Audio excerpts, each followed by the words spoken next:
Hey. This is Individual Perspective Podcast. I'm your host, Daris D. McKinney, and we're back for another one.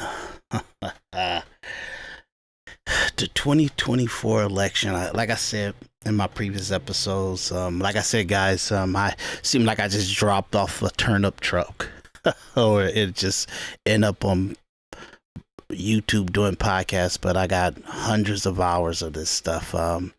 I've been really hardcore doing podcasts since 2015, if I could say.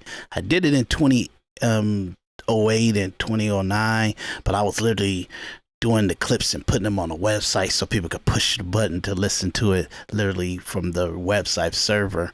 But I'll say officially under SoundCloud and Apple Podcasts and Spotify and all that stuff. I really hit it pretty hard on 2015, 2016, 2017. You could probably see some of the episodes on Apple Podcasts, Spotify, SoundCloud. You can find it. In addition to that, I did some heavy podcasts with a fellow partner. He's my brother. Like, I call him my brother because that's how much love I have for him. His name was Khalil Biddle, and we did a podcast called Life Choice, Health, and Wealth, and we really did some good premonitions on the pandemic and everything. And we did that in 2020, literally during the pandemic and everything like that. You could probably find that on SoundCloud podcasts and stuff like that. And I got hundreds of hours in that I've been doing on Rumble, but I told myself I needed to come over to YouTube because it's just that's a whole nother conversation. You can look at my previous episodes. I kind of break that down and my frustration. But one of my frustration with YouTube is it buffers my stream so much, and I don't know. It's like I know I'm getting a lot of bandwidth and everything, but for some reason it buffers me. I don't know if I flagged myself or some weirdness going, but I came over here to kind of lend my voice to YouTube, and obviously I'm growing and I'm starting pretty much from the ground up over on YouTube. But if you want to hear my legitimate purpose of doing podcasting, you can click the links in the bottom of the description under this video.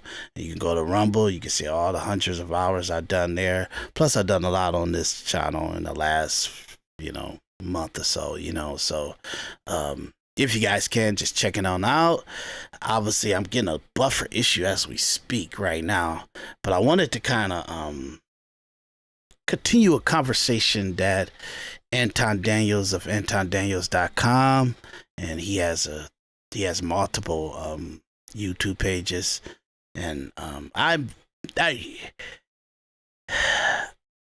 just seeked out this gentleman this year because I come to terms with his content this year and everything, and I was always looking for people that had a great voice and great communication to the culture and everything like that, and give an honest perspective on it, because Individual Perspective is a podcast where we have to force ourselves to be honest and truthful and objective.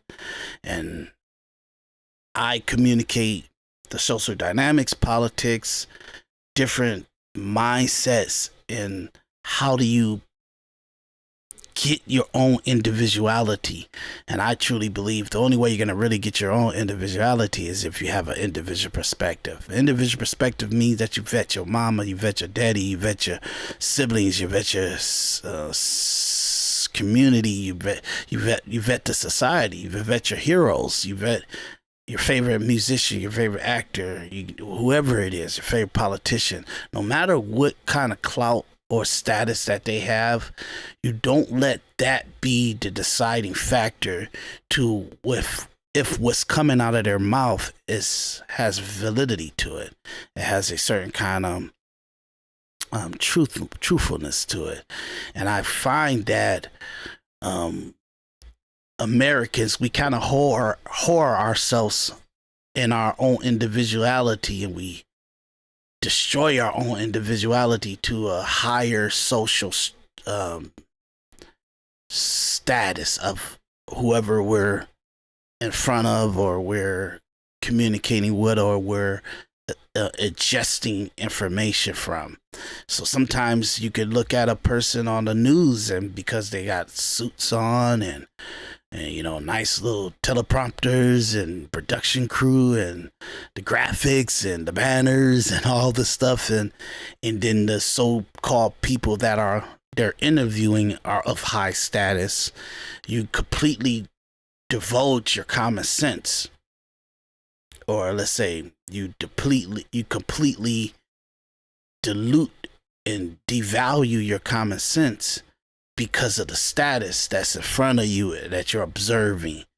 And that will more hurt you than help you. That will more give you subjective idealism instead of objectivity. So I felt like individual perspective is me coming on and challenging anyone that may come across my content. Also make sure that, you know, the truth in the conversation of what was going on at that specific time and with that specific situation is put in some kind of historical value, that people in time they could look back on my content.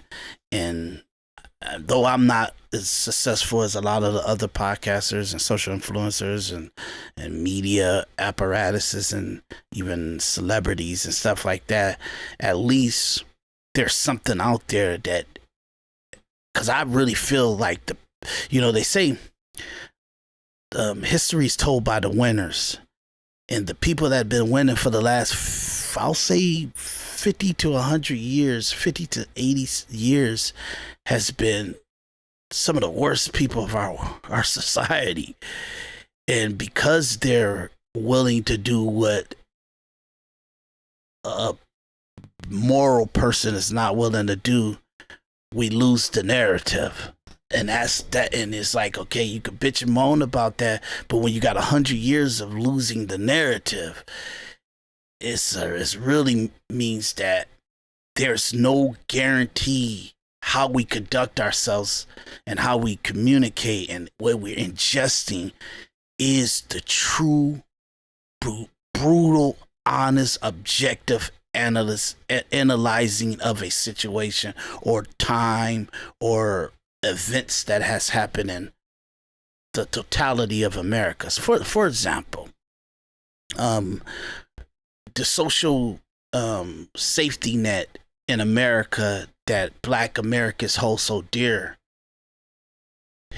we're willing to destroy each other in order to advocate for it and place it as some kind of reparation to the downtrodden and the disrespect or the devaluing that America showed for slaves.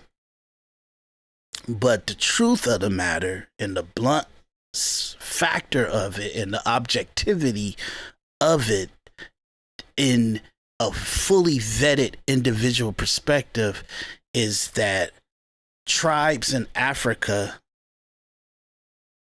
gathered Africans, tribes up that were a weaker tribe, put them on the boats, slave boats from the colonialists, in order to trade off guns and clothing and money and a certain dynamic of social up mobility and everything like that. So in the structure of that, they bring slaves over here, we become a dilution of, for me, like my ancestor was Irish and a slave owner was Irish pretty much, and my ancestry had African heritage in it. So that mixing of the blood diluted the African tribe and the Irish slave owner into this mutt that we call the American citizen. And that's where my lineage comes from.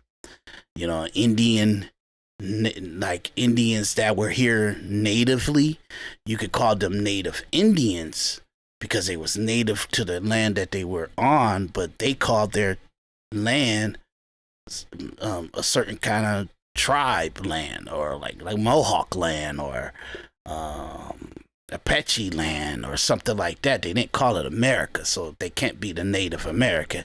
They have to be whatever the tribe, Native Indian tribe, that they land that they had, territory that they put their tribe on.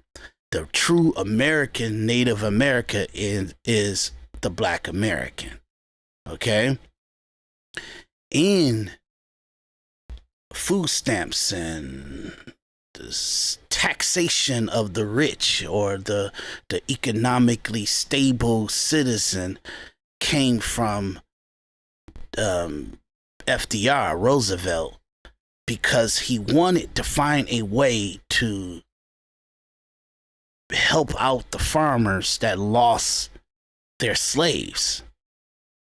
That was the whole point of the Farm Bill, was to help slave owners survive and keep a certain kind of respect and productivity going, even to the loss of. It was almost like an apology for ending slavery. And that's what FDR did. It was never meant for Black Americans in a downtrodden area. It was almost like an apology to slave owners with land and everything, crops and different people that was kind of helping the agriculture and the actual productivity and the wealth of America, because they don't have slaves to do that work anymore. It was almost like a housing bailout of the 1930s. You get what I'm saying? And that's where that came from. And Roosevelt's his vice president, that's who, let me get his name. I think it was like Howard something. Maybe I got that wrong.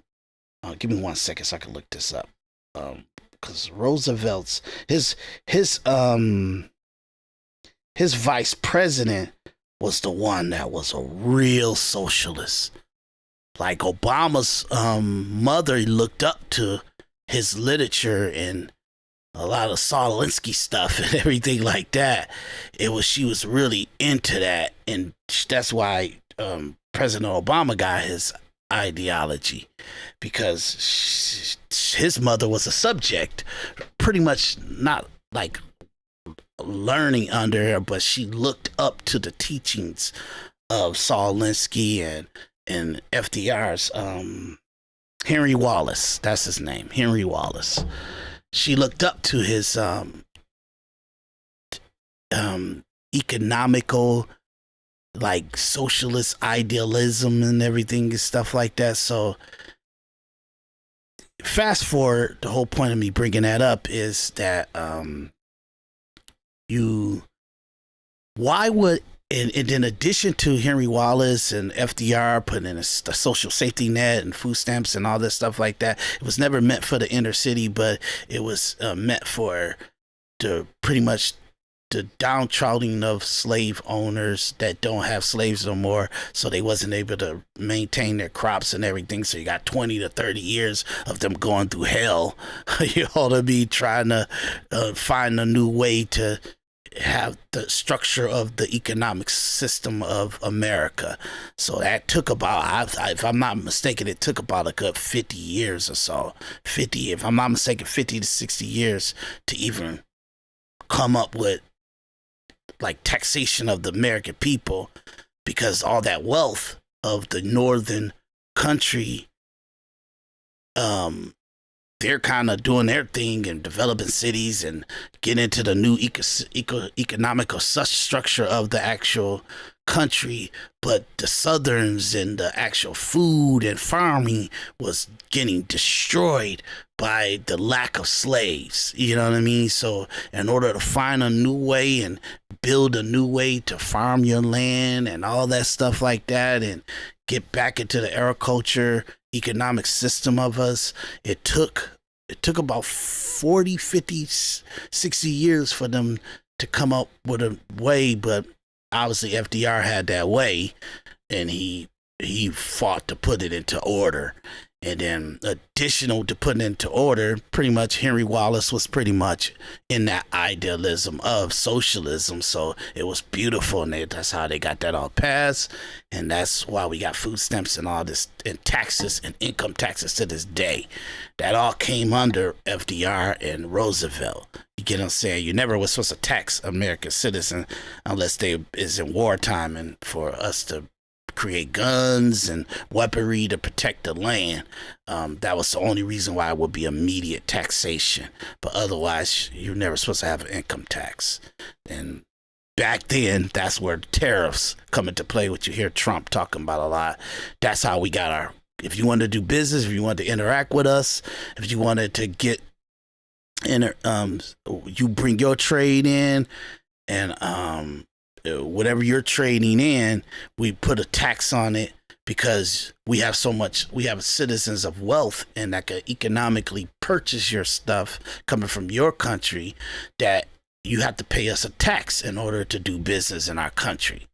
That's how it was. And we actually gave that up in the with Reagan and with Clinton. We gave that power up for a reciprocal trade, but other countries use our method of bringing our selling our wealth into their country. They would tax us, but we would consume so much that we wouldn't even tax what was coming into our country. So that stopped really happening 100 years later, you know, with from 1880s to the actual 1980s, where we start to really almost destroy our own productivity.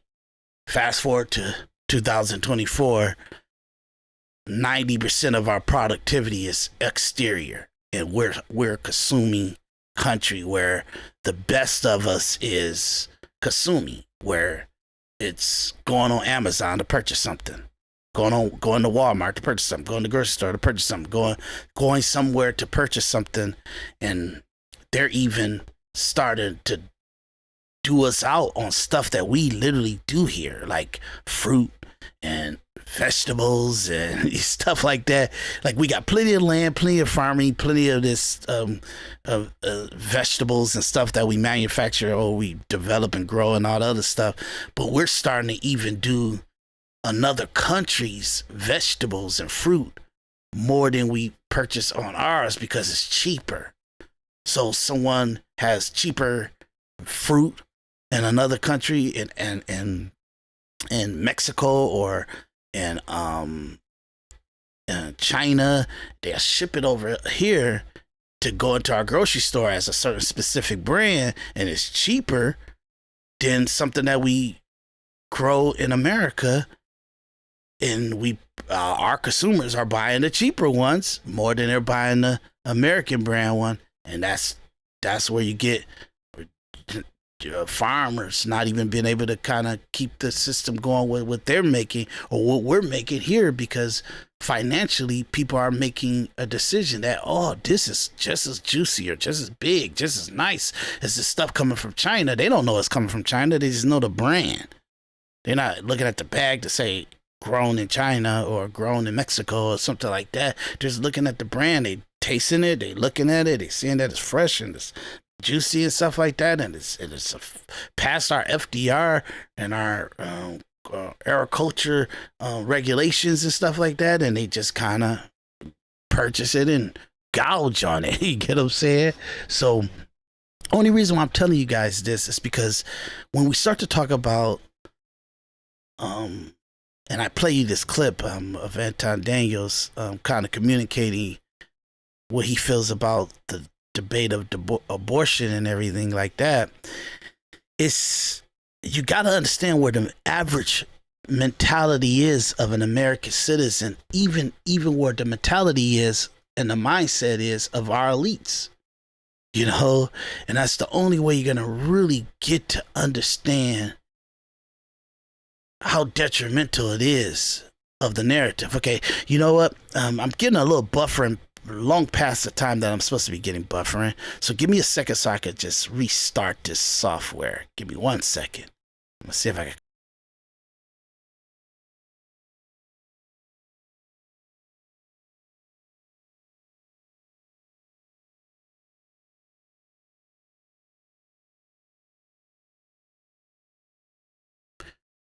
Okay, I'm trying to see if that kind of worked better for me. Trying to check it out, see if it worked better for me.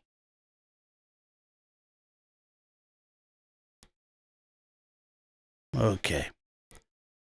It looks like it's working a little bit better. Just a little bit better. Okay, sorry about that, guys.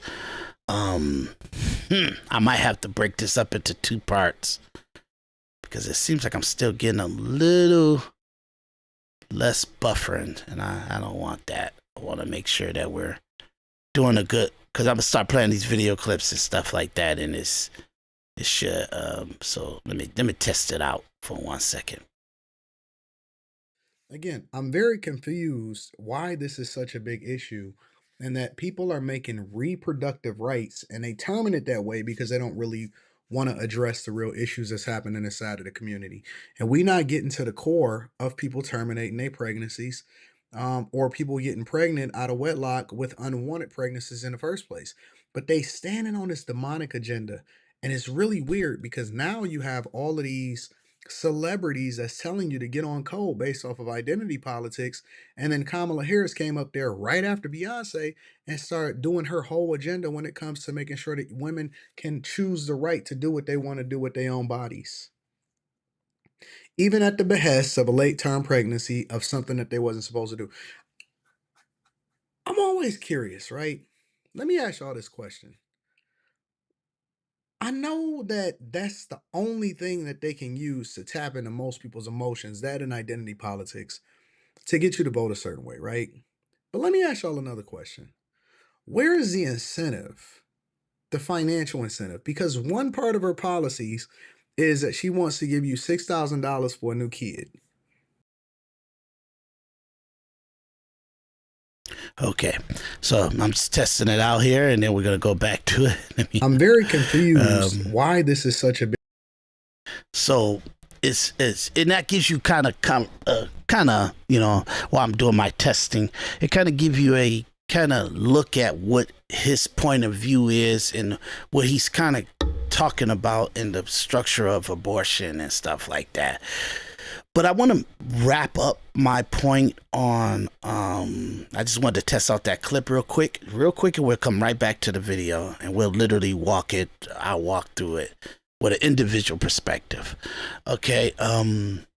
You kind of, I want to make sure you guys understand the mindset of people, and when they think something is so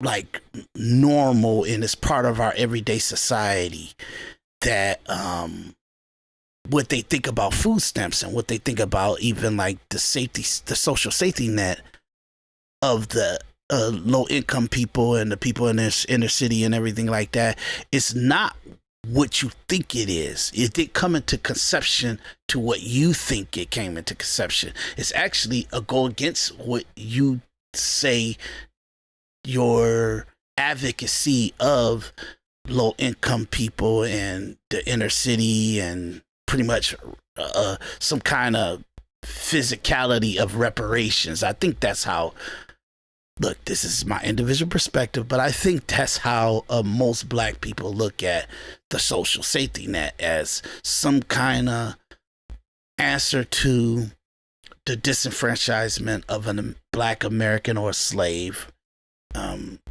coming over, been brought over to America to pretty much build this country.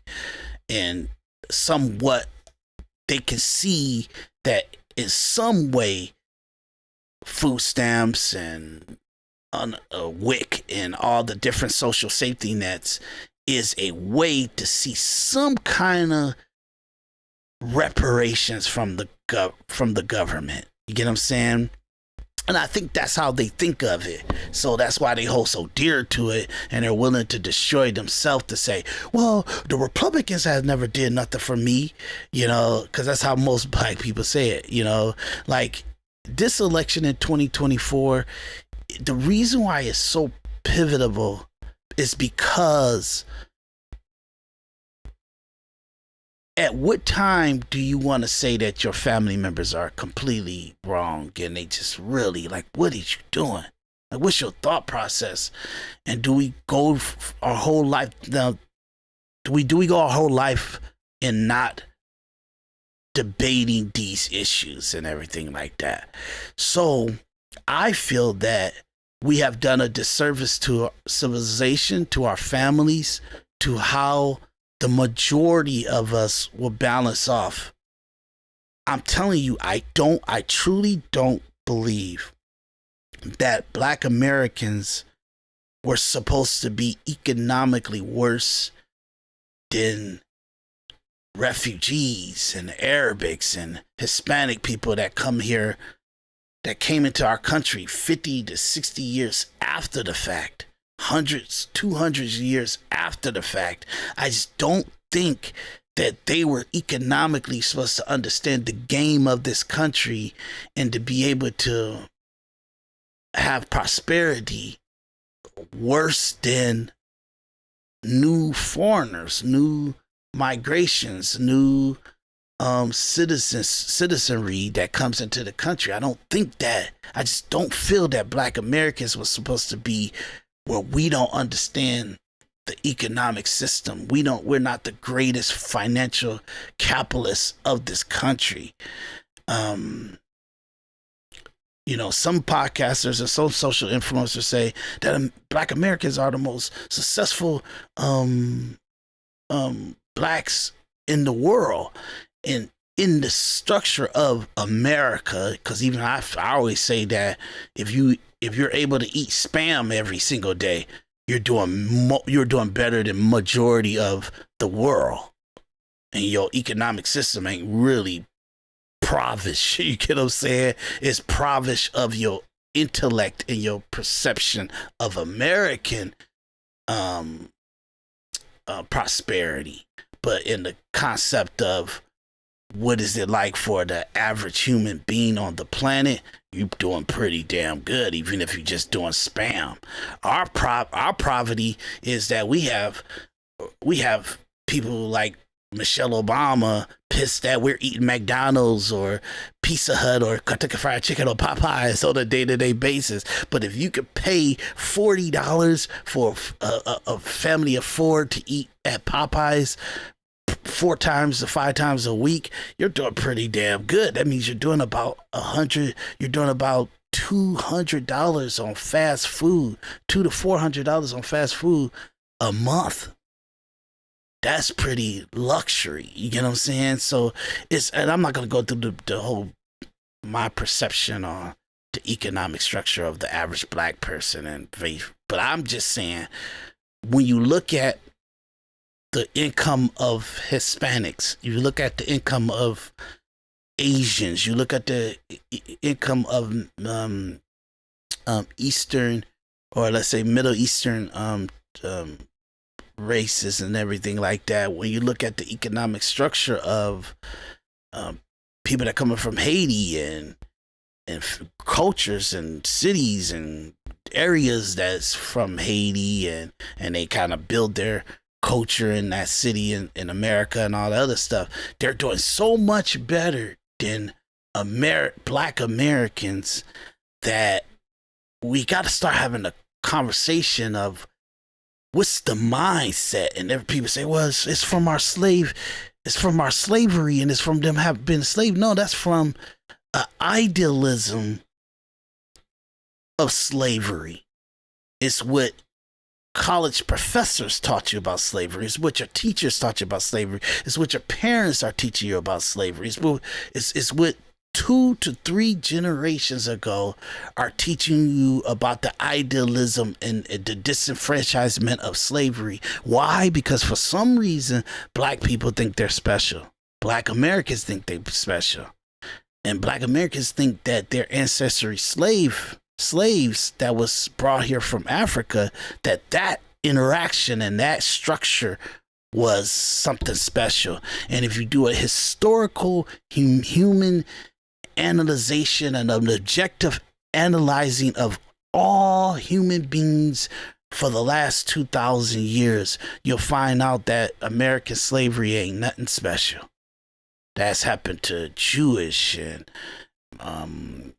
Asians and all kind of demographics. The weak get they get dominated by the strong. It's more of a weak and a strong thing than a white or a black thing, or Asian and a Middle Eastern thing. Or it's more about weakness and strength and prey and predator. You get what I'm saying? It's more in that situation than it is. And if you go deeper into the psychosis of human evolution, you'll find out that it's very yin and yang, meaning that you needed slavery to get to prosperity and evolution of a society or humanity. Literally, you needed slavery in order. The thousands of years of slavery, you needed that in order for us to get to a place where we can have individual iPhones and computers and stuff like that. I know I went a little bit too far in that, but I wanted you guys to get that mindset, the mindset of a individual perspective, so you understand the validity that I have to even communicate this to you guys. So, like I said, I really want to start these videos, and I want to go through the videos, and I want to have a conversation, but I want to see if I don't have to buffer like I'm buffering. So if you guys don't mind, I'm going to end this stream. I'm going to shut everything down and boot it back up, and then I'm going to come back in, and that way we can pick up where I left off at, okay? So give me a moment.